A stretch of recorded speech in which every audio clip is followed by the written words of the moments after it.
Peace, love, and light, everyone. I hope all is well. This is your girl, Serena, and welcome. Welcome again to another edition of Poetry, Publishing, and Literary Artistry. My name is Serena Wills, and I am a self published author. I'm a poet, a spoken word artist, and a publishing coach. And today's segment, we are going to talk about quick tips. Quick is the key word for those who are aspiring to be published.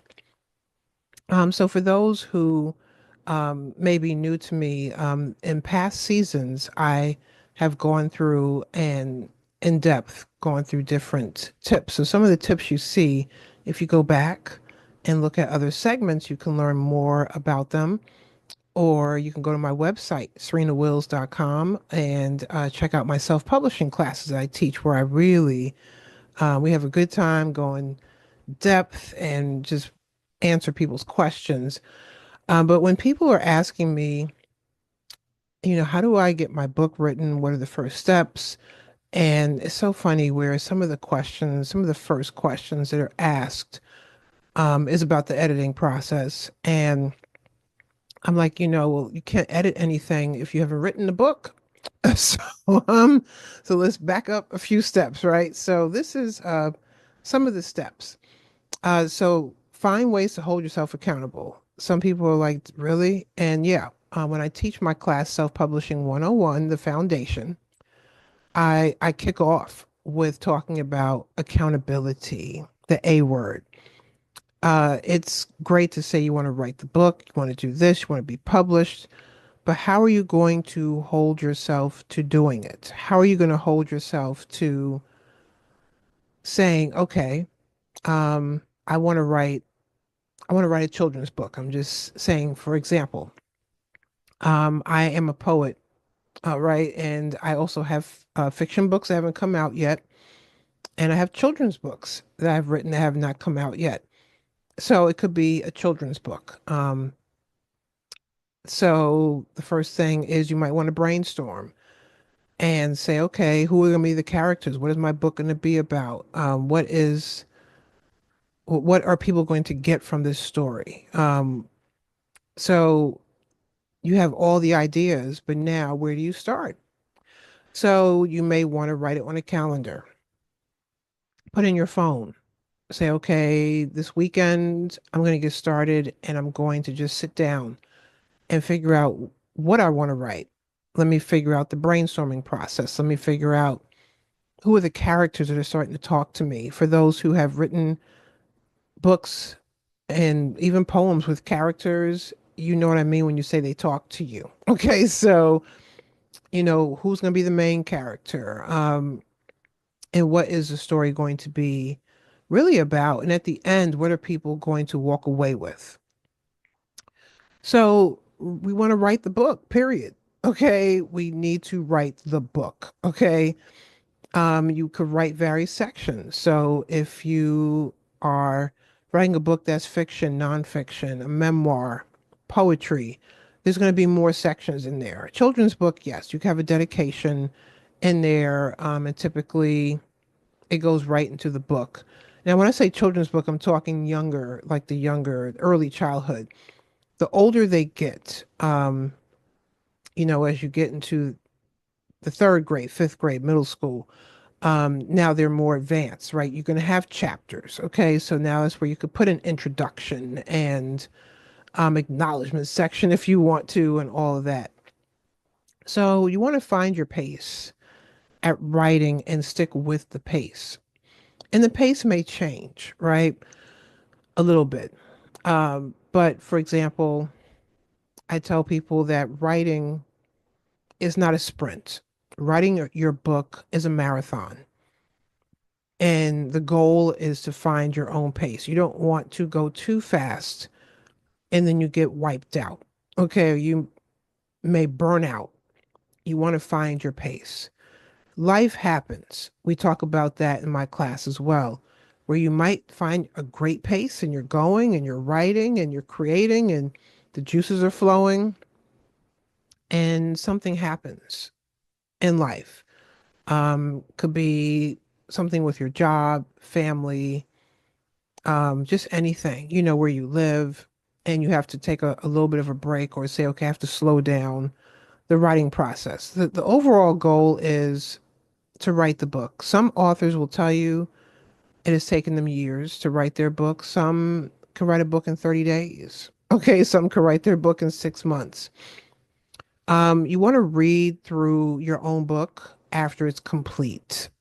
Yes, so once it's completely done, want to go all the way back to the very first word, okay, and start and read line by line. This is how I do it. Now, something that I may talk about, well, not may, I will talk about in upcoming seasons, is there's all this technology now, right?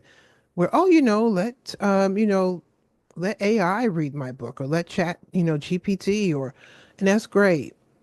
You need to read through your own book, okay, and see if you like the tone, you like the flow, if there's something missing. Um, we can use those as a resource, what I mentioned, but there's nothing like your own eyes on your book. And you want to read through it, see if there's any like, oh, I thought I wrote that sentence or I thought I wrote that thought. And you want to put that into your book. See how it sounds. You want to recruit beta readers. This is something you can be doing even while you're writing your book. Who are beta readers? I talk about them in a couple of different parts in various in segments before. And beta readers are people you're going to recruit to read your book that love the genre. They are avid readers. They are honest readers. You're going to have an agreement with them. And they will read your book because, of course, your book is going to sound fantastic to you. It's your book, right? It's your book baby, as I call it. But you want to see how others are going to react to your book. Did you miss something? Um, and then some beta readers will say, hey, I do this for a stipend. I usually do this for a part-time job. But some, you may give them a gift card or you figure out the incentive. Get your book professionally edited, period. Period. Okay. Please get professionally edited. You could be the world's greatest writer. And even New York Times bestselling authors will tell you.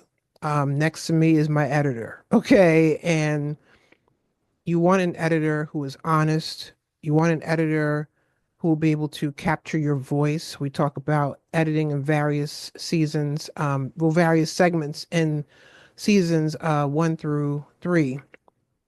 So go on back and check out the segments on editing, but someone who's going to capture your voice while they're editing. So while they're going through your book, they're not going to use or replace words with words that you would never even have your character say or shouldn't be in your poem. You don't talk like that. And someone who can edit that particular genre. If they don't know poetry, for example, they may not be a good editor for poems. For children's books, you want someone who really can grasp and knows children's books. For fiction, nonfiction, thrillers, etc. And we will talk more about what you want to look for in an editor. I always talk about that, but your editor is going to be, you're going to have a really close relationship and bond with your editor. You want to make sure you legally protect your work, please. I'm pleading with you, please. Um, Here in the United States, we use copyright.gov. It is the Library of Congress.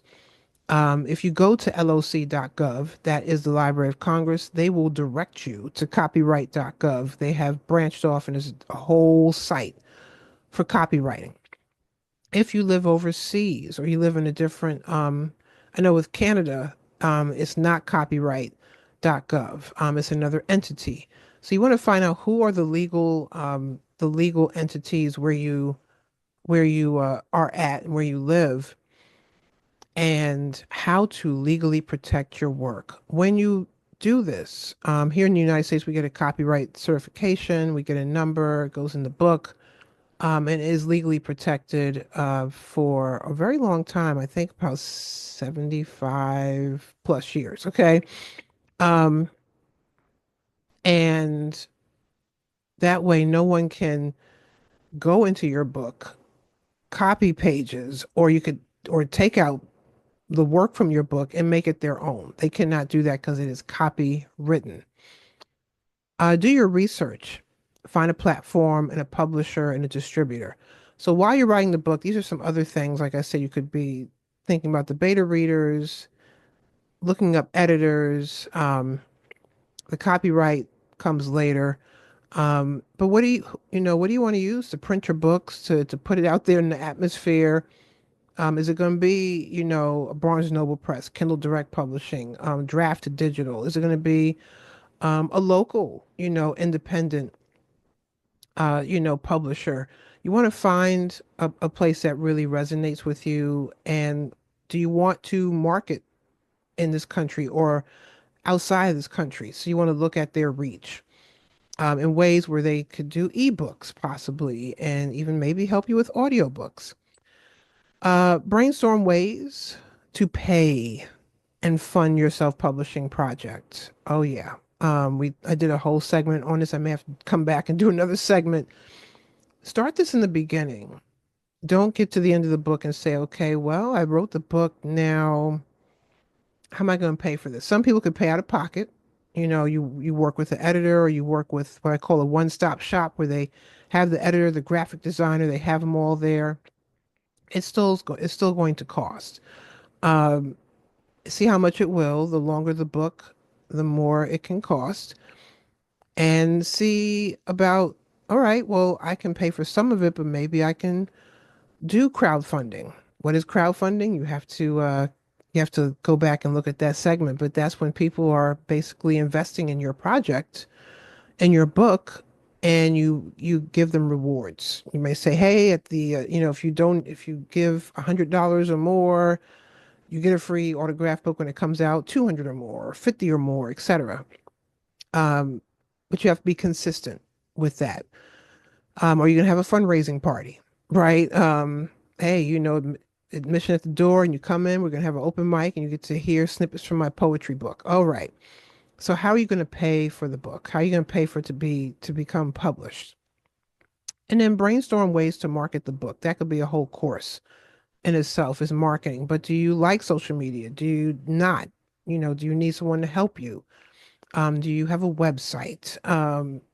If not, do you need to create a website? So what is it going to take to get your book out there, right? Because, books can't sell themselves. So you have to find a way to get yourself out there so people know about your book and they can support you and buy it, right? So that's quick tips for getting the book done. So I talked about writing.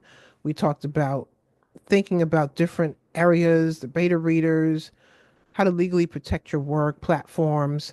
So you have to either come back. You can actually go back to other seasons and look up segments on self-publishing, where I really walk people through and we talk about accountability. We talk about editing. That's about 3 or 4 plus segments right there. How to legally protect your work. Please do so. So yeah, and you can even go to my website, serenawills.com, serenawills.com. Check out when I have self-publishing workshops coming up, and I also have recorded workshops on my website for purchase. So you could download them and learn about all these more in depth. Okay? So that's my time for today. If you want to check me out, and you can, I would love to connect with you. I'm on social media, Divine Wright, DivineWryte. That's my spoken word poet stage name. It's also the name of my health and wellness coaching practice. I have another hat. Yes, Divine Wright Wellness is my health and wellness coaching practice. But I would love to hear from you. And I hope you learned about just quick tips. This is quick to get the book done. Get started today and see how you can hold yourself accountable. It's on a phone, a calendar, an app, alerts, and get started. I believe in you. I know you can do it. Birth that book in you. All right. So I will see you all later. Take care and bye for now.